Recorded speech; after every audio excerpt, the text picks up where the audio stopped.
I know we just met on Tinder last night, but I think you're the love of my life. We have the same sign, and you let me ramble about my interests without interrupting me, which is it's really nice.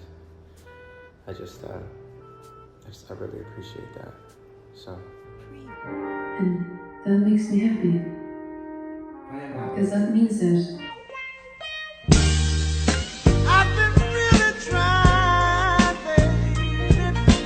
I'm going to be talking about something today. It's going to be a bit different. I was originally going to have a much more decorated background, but my green screen would not cooperate. I've often heard that intimacy isn't real, or people don't believe in love anymore, that it's not accessible, it's gone, and it dug itself into a different proportion. The topic of relationships and love is no easy thing to discuss. It may seem hefty, it may seem scary, and it might just rock you out of your boots. It's something that a majority of us seem to chase, but a rare few of us clock that we need to appreciate. And with my generation, it seems like the culture of social media and personal standards have clouded what intimacy truly is, or what it could be. Today I'll be talking about love, relationships, and people's misinterpretation of what a relationship should be. People believe that love is something that doesn't exist anymore. The culture of our generation has poisoned people's minds, and they believe that real yearning does not place itself in the guise of our vision. Love is dead. People don't love anymore. Materialism. I want a hug. Nobody could want me. What am I doing? Love is over. Gen Z destroyed love. Is nobody a true yearner anymore? With hookup culture, icks, and social media being the way that you base your entire interpretation, has entirely damaged what people may see or how they could get close to somebody. Social media. Social media can make a facade of what a relationship is supposed to look like, or base it off somebody's history. A lot of people put up a pretty picture of what their life looks like or how great their relationship is, and it can breed comparison. Oh, we can't be like this because X and Y are like this. Look at them, look how good/bad they're doing. Not just an impression, but it feels like being a product of social media for so long can genuinely groom your mentality to a certain picture. You change your standards or your mindset on how you feel about things naturally because you're consistently hearing it. I'm not blaming you because that's just science, bro. You know? If all I saw was facades and people being like, oh, you deserve better, don't accept the bare minimum, I would probably have bad expectations on what to expect as well. Dating apps. Dating apps are a first corner, where you immediately start with the impression that you're going to date this person. You're going to speak with them with the red LEDs on in the room and the candles already lit, with the messages themselves struggling to turn into fruition. How do you truly get close to someone when the environment is already made for you? Well, I guess it can be, but it depends on the kind of person you are. I feel like dating apps can create a very judgmental mindset immediately off the bat. You're seeing how you're compatible with somebody based on a few interests and photos of them. But if my impression is this: interests, gaming, music, likes fish, bio, I'm a creative in many forms, I like to light a candle in the essence of the moonlight, I eat gum and I kick ass and I'm all out of gum, it's hard to tell. I wouldn't even know how to present myself on a dating app, but it creates a very judgmental environment off the bat where you swipe based off of a few things. This doesn't mean you can't make connections on dating apps though, you can, but I believe that it can possibly add to the judgmental mentality of mutual connection. Gen Z. With dating apps and social media, naturally, we're a very judgmental generation. If everything we do is broadcasted and able to be shown for everyone's eyes, it's very easy to judge. Oh, a coffee date? That is so boring. Bare minimum. I can't lie. I saw her without makeup on and it gave me the ick. I thought he was loaded because he bought me dinner, but then I found out that he just works in an office. Ew. If he wanted to, he would. This one specifically pisses me off really bad because if he wanted to, maybe he doesn't know. It could be good to ask. Social media cannot tell you what your standards are. You make your standards, and you should love your standards, unless they're rock bottom, which is a big problem. What a relationship requires. What social media often claims is that a relationship is a trophy or something to chase, a requirement in day-to-day life. The truth is it isn't, and it's okay to be alone, but that's not what this is about. Well, the first instance is that love could be something you manifest within yourself, or what we're talking about here is that love is a requirement in a relationship between two people. Loving each other and then starting a relationship if your feelings truly sway that way, or getting together and then you formulate what love is along the way. There's this mindset that a relationship is something you need, and without it, you may feel empty. But the first requirement to love or earn somebody else's is that you have to plant your seeds within yourself to get love in the first place. Because if you don't love yourself, you cannot fully love somebody else. At least that's how I feel. There will be a piece missing, the puzzle can't be completed, and the other side will likely suffer from those effects. You must love yourself first and foremost.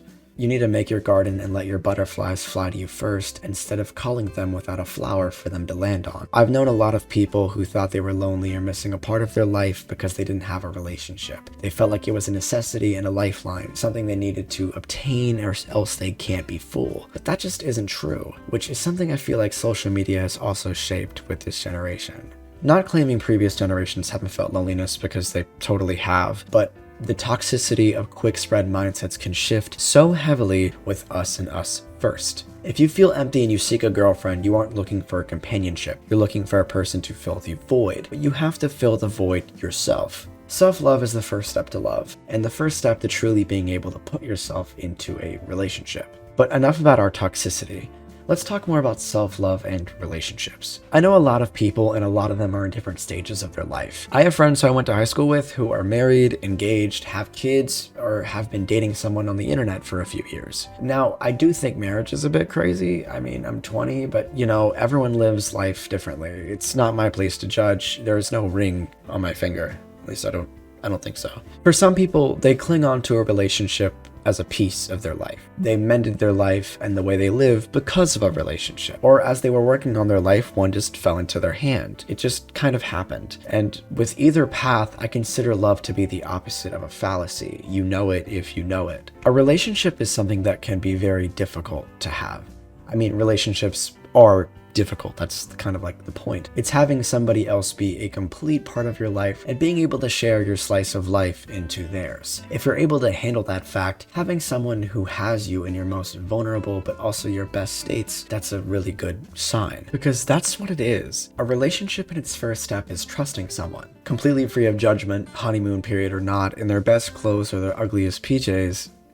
I mean, it's what works. But creating a relationship with somebody not only requires trust, it also requires vulnerability, honesty, compassion, empathy, and you. A relationship is an art form. It's a passion. And as long as you help fuel the fire, it will be a flame that burns as long as the two of you give it wood. Which is why it's no easy feat. When you first get together, it can be fun, it can be fresh, and you're learning who the other person is. Everything is a ball until stability is put into the picture and you're faced with problems. To solve problems, it requires communication. A common misconception is that communication is a part of relationships, but the truth is communication isn't part of a relationship. Communication is the relationship. If you can't find yourself to communicate freely and be able to open your expression and hear the other person out in any scenario, you will inevitably tear the floor out beneath the two of you and cause a divide.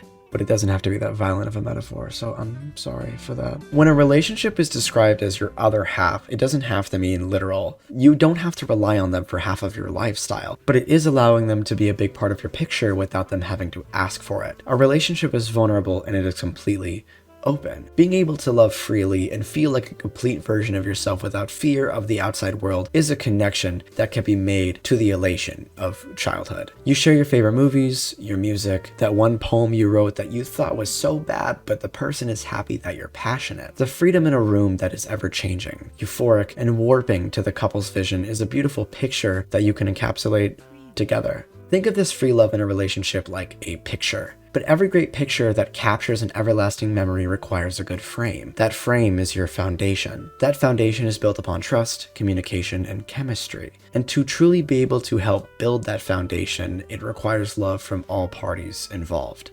This kind of love isn't something you have to beg for or fight to be heard in. It should never be. You are each other's teacher, support, student, and best friend. Commitment will have all phases involved, adding on to the many reasons why it's so hard. You will find yourself teaching at times, and you will find yourself being a therapist, and even enemies, but not full-fledged because you're both people. Another scenario that I feel is a misconception, but it's a personal belief, is that you don't have to write off relationships or a failure or bad if it ends. Just because something didn't last forever doesn't mean that it wasn't worth it. I view a relationship with a person as a time of our lives that we chose to personally be each other's rock. It doesn't compare to other relationships. It's an entirely unique experience because you are both people at that time. If you love somebody and make memories and it lasts a decent amount of time but it ends, that part of your life wasn't a waste or pointless. You learned, you loved, and it created a staple in your history. I believe it's a memory you can treasure instead of writing it off because it didn't last until both of your gravestones were next to each other. I mean, that is a bit extreme to think about it. Hell, I mean, marriage was created back when people only lived till they were like, what, 30? But being able to put yourself into a relationship and accept these personal beliefs requires self-love once again. Because if you don't love yourself, you may accept what is the true bare minimum instead of something else. And the bare minimum here isn't income or social media standards, it's equality and acceptance. When I was younger, I had a relationship with somebody. In this relationship, I wouldn't be open or honest about things that I liked or the way that I felt, because when I did,